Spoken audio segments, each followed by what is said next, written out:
Also, could you note that the summary of the Te Puna Maunga draft operational plan was added into the supporting information following the adoption of the authority adopting this on Monday this week. So happy to answer any questions of any of the consultation material. Right, we're open for questions. Councillor Walker.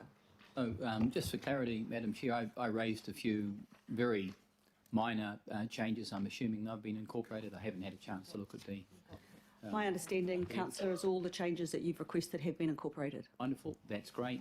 The other question I've got is just around the consultation itself, particularly as it goes to the CCO review that's happening at the same time. When is the appropriate time for me to raise questions around that?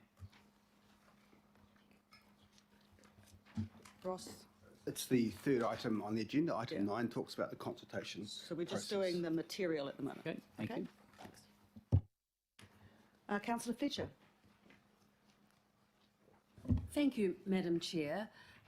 We had the benefit of the workshop last week, which I was grateful for, and I raised then the concern that I've got with the consultation material on the Te Puna Maunga Authority, the level of detail that might be required. There is a judicial review underway. The Integrated Management Plan is a relatively high-level document, so we are relying extensively on the consultation that we are going to undertake to agree to whatever range of activities. To that end, I would like to know how many trees are going to be felled, particularly oak trees, or I'd like a breakdown to be included in this operational plan, because as we know, we have an integrated management plan. From that, the Te Puna Maunga Authority worked through their own operational plan, and it is that plan that we're going out for consultation for at the moment. So I wonder whether we could have we know in advance that there are going to be matters that are controversial, and it's, as I discussed with some of the councillors last week who were present here for the workshop, we would like to feel that the consultation has covered those matters that the public would have an interest in. And I don't want to be in the position of this time next year saying, oh, well, you know, it was unanimously agreed, we all agreed to this operational plan, this is what it entails, and we've funded it accordingly. I just wonder whether there is a better level of specificity for what is actually contained with regards to those individual manga, because for different communities there will be different responses. Mm-hmm. I do not want to see us in the situation of seeing another judicial review next year where people said, well, we didn't know, and then the council officers coming back and saying, oh, well, there was this consultation process. To what degree, when we were undertaking that consultation process, did we give them that information last year? I don't know. And that's going to be for the court to determine.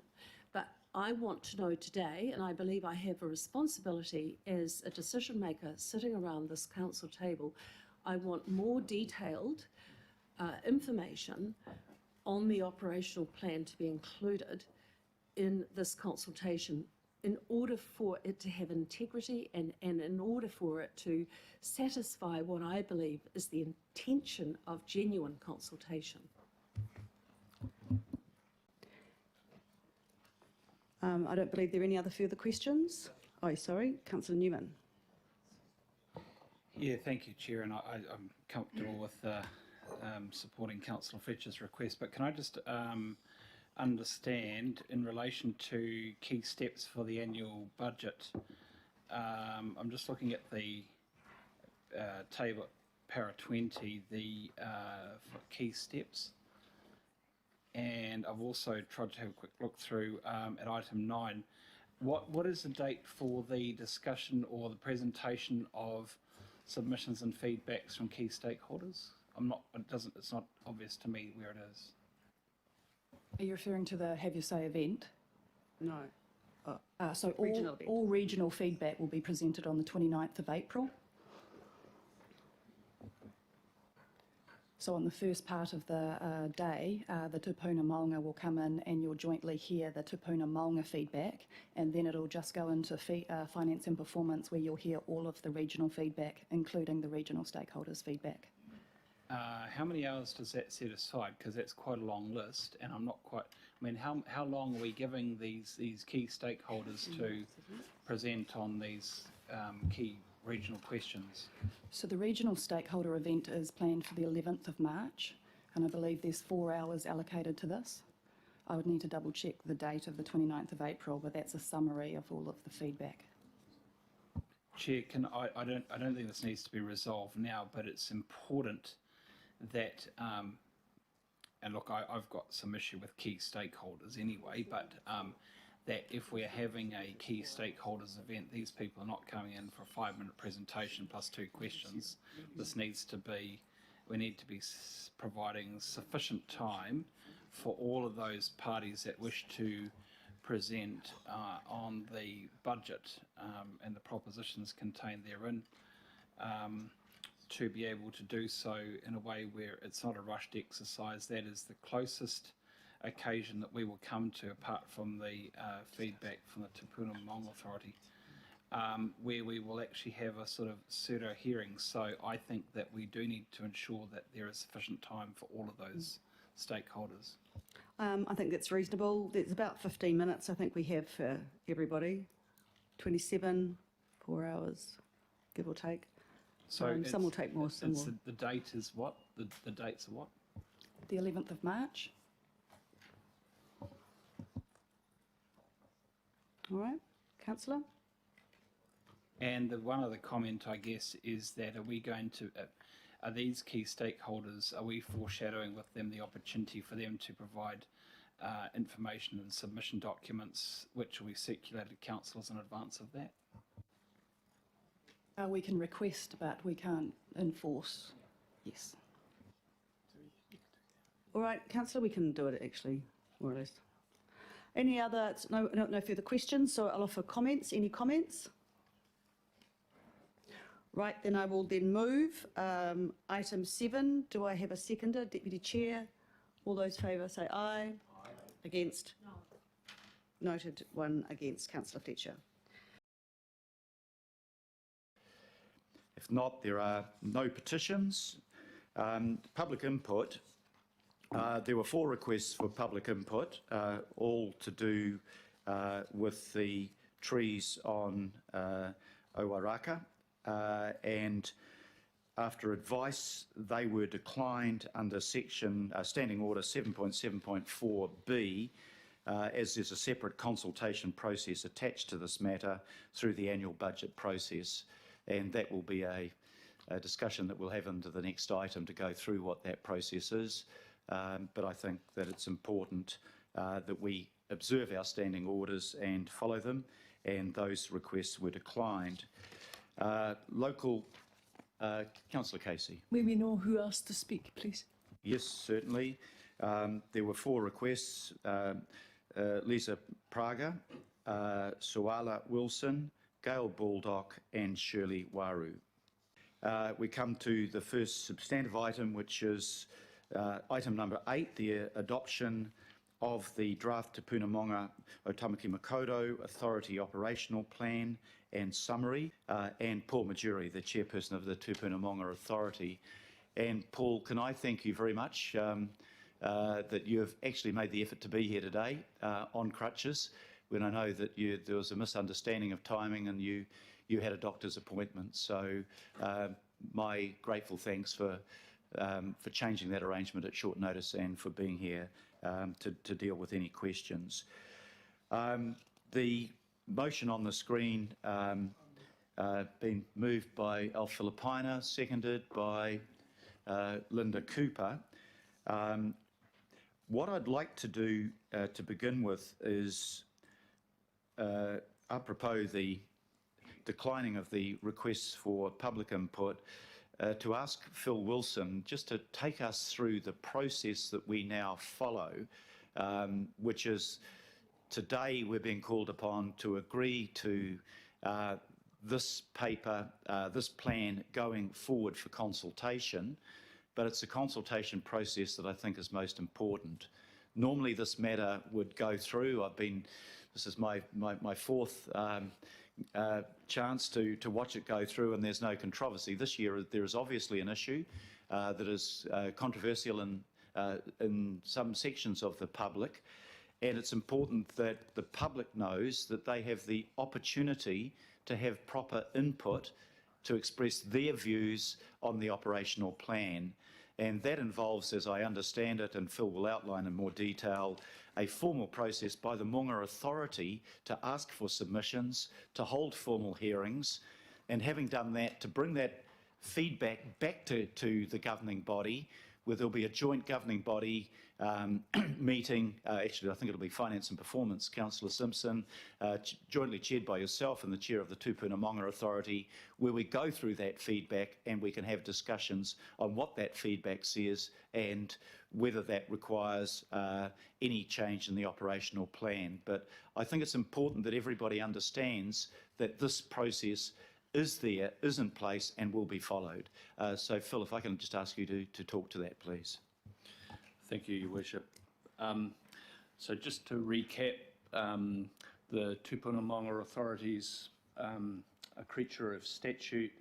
There are obligations both on the authority and on council in that relationship.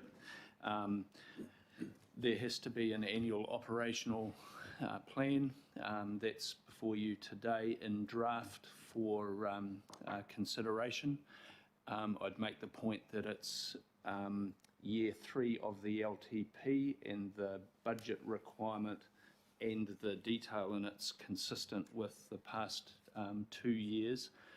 There's no variation on what the budget requirement is in terms of what's provided for in the LTP. Process-wise, to take the Mayor's lead, this process runs concurrently with the annual plan. There is a specific requirement for a summary of the operational plan to be included in the annual plan consultation documents and feed into the engagement process with the public, therefore an opportunity. Alongside that, the plan is, and I might ask the Chair or Lee to talk to it in more detail, the plan is available and the authority considers submissions itself in that regard. So where we are now in the process is quite simple. This is a draft. It's for consultation purposes. The decisions around adoption of it follow in line with the timetable for the annual plan. And therefore there's an opportunity to consider and decide on any changes to the plan. The draft was adopted by the authority on Monday afternoon at its meeting. They, of course, required to be reconstituted for the new term after the election, and that's happened. And the person to my left has been